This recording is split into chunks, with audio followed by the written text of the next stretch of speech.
Hey guys, welcome back to my channel. I hope all of you are having an awesome time. I'm not, because our universities are striking at the moment, which means I have no lectures or seminars and I have essays due and I need people to help me, but because everyone is striking they can't help me. So yeah, that's how my week's been going.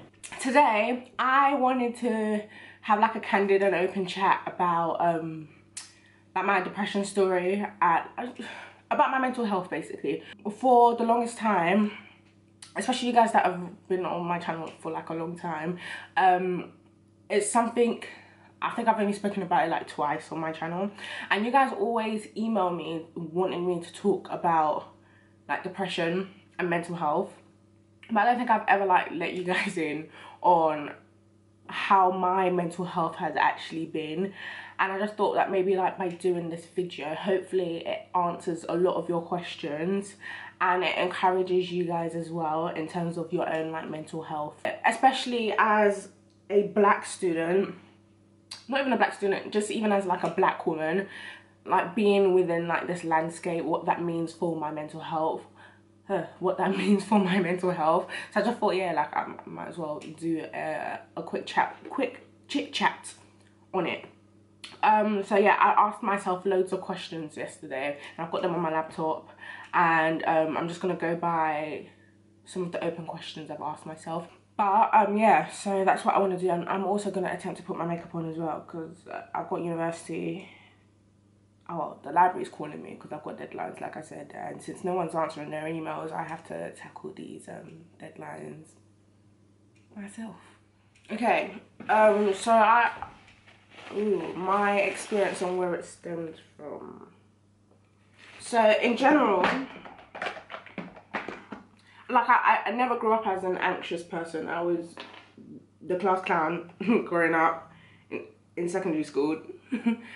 Never really used to feel anxious around people at all. And for me, my low moods was where it all started.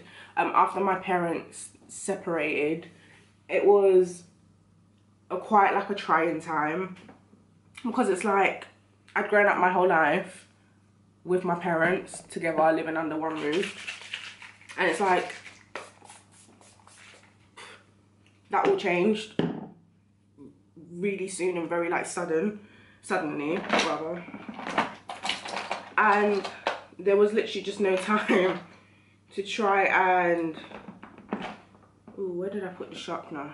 There was no time to process all of that at once, and because I'm the eldest of 4 girls, a lot of the time I had extra responsibilities between my parents, and obviously extra responsibility amongst my sisters because obviously I'm the eldest. And during that time, my parents would use me as like the mediator, so whenever they had issues with each other, they'll come and tell me the issues all the time, and I'll be the one to mediate. Little 17-year-old me just mediating between my parents and having to look after my sisters as well at the same time whilst my parents were going at it.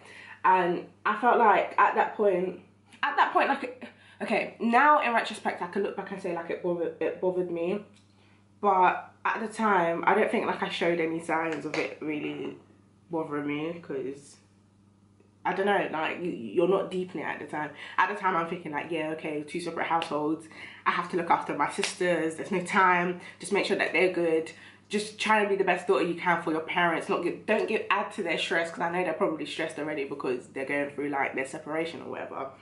So you definitely don't want to add to their stress. Just keep, you know, keep being the best daughter that you can. And obviously I left for uni, I came to uni now, and first year, obviously if you know my story from first year, I dropped out pretty much after week 3 because the course wasn't for me and they didn't let me start again and do the course that I wanted. So I pretty much dropped out after week 3. It wasn't like a thing in first year, it was an alright year. It wasn't until I got to about second year and the issues between my parents probably escalated a bit more than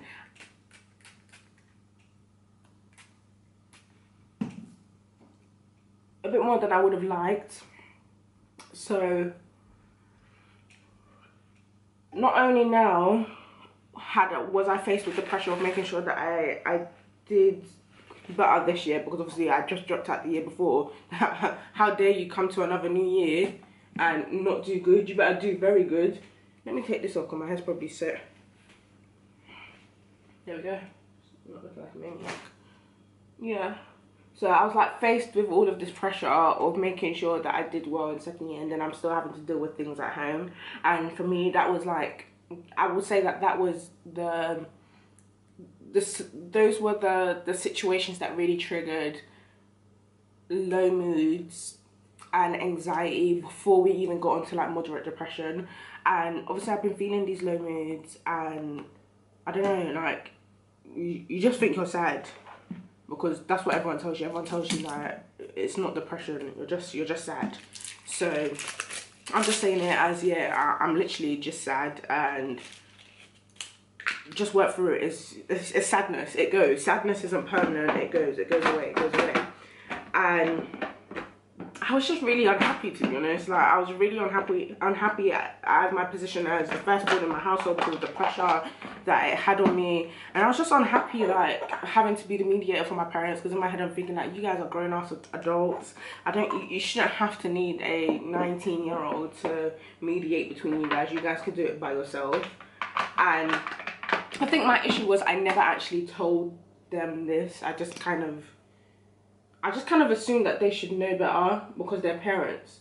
But parents are still humans at the end of the day, and they're still going to go through all of their issues regardless of whether they have kids or not. And like, granted, it would have been nice to be left out of that, but obviously I wasn't. And at the same time, I can't really be mad because I didn't really tell them how it was making me feel at the time. And throughout all of this, not only did like my responsibility increase in terms of like amongst my parents, amongst my younger sisters, and then like financially, like I was having to become more responsible in my household, even for myself being at university now. Like, all this pressure was just on my head, and I just felt like saying, like, please, I just wanted to stop for like 1 second. And at this point as well, I was also not struggling with friends, but because my friends, like my friends from London, we had all gone to like different universities, apart from one friend who we were in the same city, but we rarely ever saw each other. I felt like I don't have anyone to vent to. And even though like I was still with my partner at this time, I just felt like I don't want to tell you all my problems, because you're gonna get tired of hearing my problems all the time. So I'm just gonna keep it to myself. Like, you don't need to know for now. Like, I'll tell you once in a while, but I'm not going to tell you all the time, like when I'm feeling low or whatever. I'll just deal with it myself. And that was pretty much my attitude for the whole of me starting again my first year of like politics. It was just kind of a thing, yeah, I'll just deal with it myself. I'll deal with it myself. At some points, I even did a video about this on YouTube actually. Like, I just remember feeling like I just don't feel like myself. I feel a bit off. So I think it was at this point that I really began to think that, okay, yeah, it's probably more than just sadness. But it can't be depression, because depression is obviously something you need to get like diagnosed. And like I'm not about to start thinking like I have depression, especially because like my walk with Christ, I was thinking, yeah, like Christians, now, obviously they're gonna get sad, but depression, like, I rebuke it. I'm not gonna start speaking that within my life. So it was just something that I didn't really give it much value. Now going into like second year, things got even worse for me in terms of like family life. By this point, like, my relationship with my mum had like deteriorated so badly. By the way, like, I'm saying all of this because I feel like I'm in a much better place now to speak on my experience. I feel like I've been in a very good place this year entirely. The end of 2017 into 2018, I feel like I've been in a very good place, which is why like I'm very happy to talk about my experiences now. Yeah, like, my relationship with my mum had like completely deteriorated at this point. So like, you couldn't even say to me, Mum, I'll already be looking at you like, or you could ask me like, maybe, you know, things with your mum, you need to patch it up. I'll already be looking at you like, who are you to be telling me this or anything like that. So like, the relationship was in the bin. The relationship was living in the bin. And the second year was hard for me because it was really a time of like isolation, and I had like, no friends. literally little to no friends that I felt like I could really rely on during this point.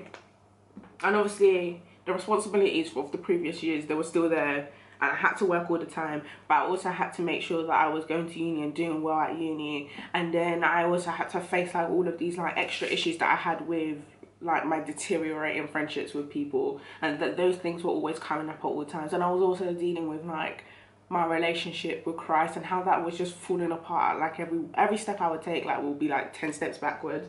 So it's like I was dealing with like all of these issues, I was going through all of these things, and I felt like there was nobody there to actually help me through it. There was no one there that was going to really hold my hand through it. And I even felt bad for feeling like I was always within like the trenches. I always felt bad for feeling low, because it's like, oh, you're Christian, and like you're always talking about, you know, God is happiness, God is this, God is that, and like you're always just sad. Like, is that making sense? Is it correlating? Like, I just used to feel guilty all the time for feeling sad, and that would make me feel even more sad. So it's like I really had to then understand what it meant to be a Christian and really go through these low moods. And I feel like, I don't know why, it must be culture, and it also must be religion, but like I felt compelled at the time to not be sad, because as a Christian, wow, you're definitely not meant to be struggling with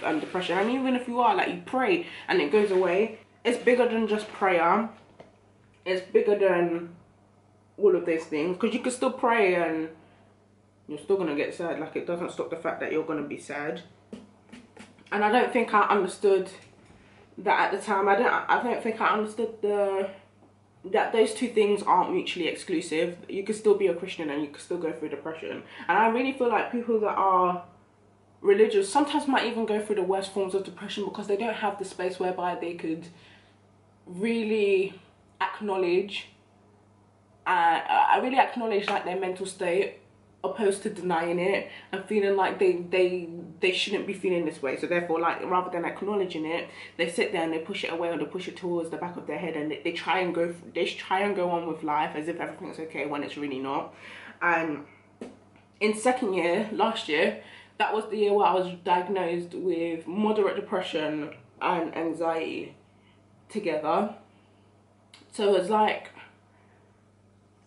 I've been feeling like this for the past 2-3 years, and I've just been denying the way I was feeling. Like, I've just been putting it off. I've just been pushing it towards the back of my mind. I've just been telling myself, like, you know what, it might be all in your head, or it will go away, it will go away, it will go away. And things like depression, they're complicated, because even when they diagnose you with like moderate depression and all of these different forms of depression, depend like on the spectrum, whenever they diagnose you with this, there's actually no physical symptoms. It's weird. They require you to fill out a form, and depending on like how you fill out the form and whatnot, that will go into our diagnosis of you, and obviously you could come back and work things out. For me at that moment, it really highlighted like the stigma that comes with mental health, and it made me think, like, why was it, aside from the fact that I was a Christian and I thought that Christians don't ever, you know, struggle with depression, or they don't struggle with their mental health in general. I think it's the whole stigma that comes with mental health. People think you're unstable, people think you're volatile, people, like, they feel like they have to walk around eggshells around you because you're not stable, because you're volatile, and you think in a way that it would affect your relationship and with people and friendships with people, and really it's really not the case. And with depression, you're not sad all the time. That's not what it is. Some days you can have a good day, but then when the cloud of depression comes around, it really comes and it sits on your head, and it's a really thick cloud. So yeah, like, and I felt like the environment exacerbated my mental state as well. The fact that I was in isolation from everyone, the fact that I felt like I didn't have anyone like in my corner constantly, the fact that I felt like my home life was also deteriorating, it made everything feel a lot worse. It's true, sometimes these things, they're not as bad as they seem, but your mind is such a powerful thing, and for some reason your mind will somehow help you believe and make you believe that these things are like 1 million times worse than what they actually are. So for me, I've really begun to understand that everyone's issues that they're going through, they're all relative, and I don't think there's a given standard of what constitutes a problem and what isn't a problem. It's all relative to the person. And I think that's one thing that really made me not want to talk to people about my issues in the first place, was simply because of the fact that I just felt like, okay, to me they're the worst. These problems are like the biggest things in the world. Like, there's a big thing for me, these issues. But I feel like if I talk to someone about it, they're not really going to understand. I do remember like telling some friends before we had like our whole debacle that I'm not feeling okay. I'm not feeling like myself. I'm not feeling great mentally, and rather than, you know, giving you the support that you need or you would like I didn't receive that. So it kind of like confirmed everything I needed to know in terms of like sharing your issues with people. And from that point I was just like, well, because I did it myself, innit? I'll sort it out myself. And I feel like when you're going through these mental episodes, I think the worst thing you could do for yourself is be in isolation. There's something about secrecy that really is powerful. You can get better with your community. You can get better about being around people and having people there that will actually help you and support you. Isolation can be a very bad thing, because that's when your mind can really do what it wants to do and have a field day on you, because you have nothing, that no one else there to really help you think through things very slowly. And you end up when you're in isolation, you end up thinking about all these things irrationally.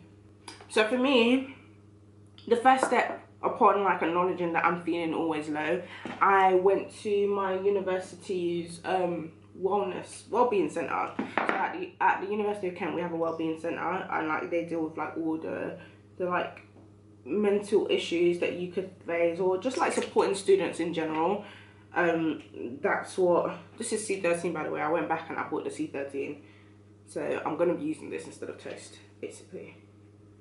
Yeah, so I went back. Yeah, I went to the wellness centre, and from there I was able to book an appointment with like the resident GP on campus, talk about some things, get enrolled in like CBT, and really like begin my journey away from depression, away from anxiety. So one of the things I really would suggest, if you're feeling low and you feel as though you're alone and you think that you're going through depression, go and seek help like as soon as you can. Go to your GP, go to your own versions of like your wellness center, like go ahead and find the help, because they're there. The help is there. And even like finding the help, like even though the help might not be adequate, I feel like it was a start for me really understanding what it means to look after yourself mentally and really give yourself the time to work through your issues. So one thing CBT really taught me was to really like slow down my thinking processes, and how to avoid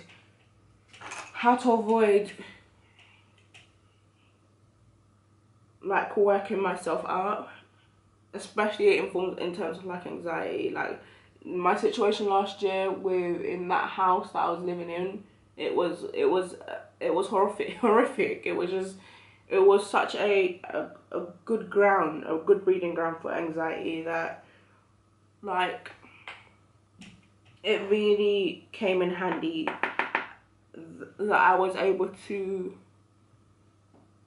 really think about my thinking processes and think about where these thoughts come from and how to catch them before they grip you. And I definitely still believe in prayer, but I feel like prayer as well needs to be hand in hand with action. So now I feel like I have friends around me that are very much able to tell me, okay, if you're feeling like this today, you need to get out of bed and you need to be intentional about having a good day. And I feel like a lot of the time whenever we're going through these issues, we're not intentional about having a good day. And I know it's hard, especially when you're in the thick of it, that whenever you're feeling low, I know it's hard to want to get up and open the curtains and make yourself a good breakfast, go for a jog, go to uni and see other people. But I feel like those things really, really, really do help. And when you're intentional about having a good day and intentional about not remaining in that state, I really feel like it works in your favor. And because depression and anxiety, they're all mental ailments. It's really good to understand your mind and how to really take charge of your mind as well, how to take the power back, because I do think it is hard being a millennial. I can never say the word. I do think it's hard being a millennial. It is hard. Like, we have so much to think about. We have to think about jobs.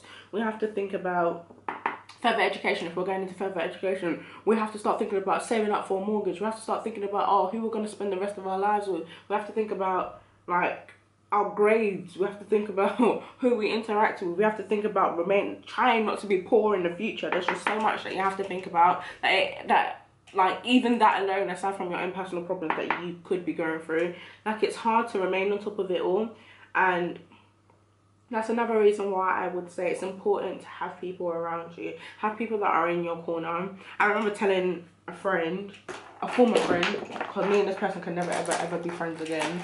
I remember telling a former friend that, yeah, like, this is what I'm going through, and like they were just like mad. Like, I understand that some people don't have the answers, and that's also okay. Like, I'm not expecting the world from you either, but I think it's you need to check your friend if they can't even give you silent support, because I believe that there are some situations where some people just don't know what to say, and I don't believe in penalizing your friends because they don't know what to say.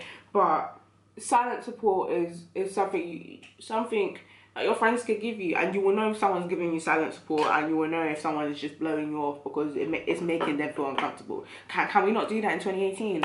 Can we not make our friends feel uncomfortable because they're going through problems? Because I think it's childish to have friends around you that think that you should be happy all the time, because that's not life and it's not realistic. And I really feel like we should grow up from that. Like, we need to understand that people are going to have their days. We need to understand that people aren't going to be happy all the time, and still being there for them as a friend through it all, even if it makes you feel uncomfortable, is called growing and, like, maturing in your friendships. So me and that person, we can never ever be friends like that again anyway. Even though it's been inconvenient at times, I'm glad in a way that I was able to work through it. It really helps with, like, my emotional intelligence and how I should be looking after myself as a woman. Yeah, and even if, like, you're a person of faith, like, I'm a person of faith, I really felt as well, whilst being active and having people around me, that I was keeping a close connection with God, because I feel like what really does happen is whenever we do have these conversations regarding, like, mental health, sometimes we do shut out people of faith because we feel like it's not the domain for them to have a say, because all they talk about is, like, prayer. But I really feel like there are Christians out there who really believe in going to your doctor and really believe in going to therapy, but still having that element where you can pray to God and tell him everything and be open with him. I really feel like the two together, like, God has given us the resources to go to these people. God has given us the wisdom to be able to say, okay, like, I want counselling. And I feel like there's nothing wrong with that. Like, they're not mutually exclusive, like I said. They're definitely not mutually exclusive. It's like one step at a time, one day at a time. Some days you have a good day, other days, like, you feel like you just want to stay in bed. Like I said, it's all about being intentional and speaking to people so that they can help you be intentional as well. Mental health is a complex thing. It's a very complex thing. But it doesn't mean just because it's complex it's something we should run away from. I also learned that in this journey I need to be patient. Yeah, like your situations, they aren't permanent. And one thing that's really helped me whilst I'm being patient is really honing in on like the word, like my Bible, and really understanding that God really does care about like my issues, and he doesn't just want me to serve, but he's also like a master that genuinely cares about how I feel, and he will give me rest like when I need it. And that's one thing that really helped me to be like I'm not alone, even if I feel like there's no earthly person here, no person who I could like physically touch, no tangible person. Like God is still here. So yeah, like I put the rest of my makeup on and set my face. And yeah, I hope you guys really enjoyed this video. I just really hope that this video really helps you more than anything. And if you do like the video, please give it a thumbs up. I'll be happy to hear what else you guys want me to film. And also don't forget to subscribe to my channel. And I will see you guys next time for another video. Bye.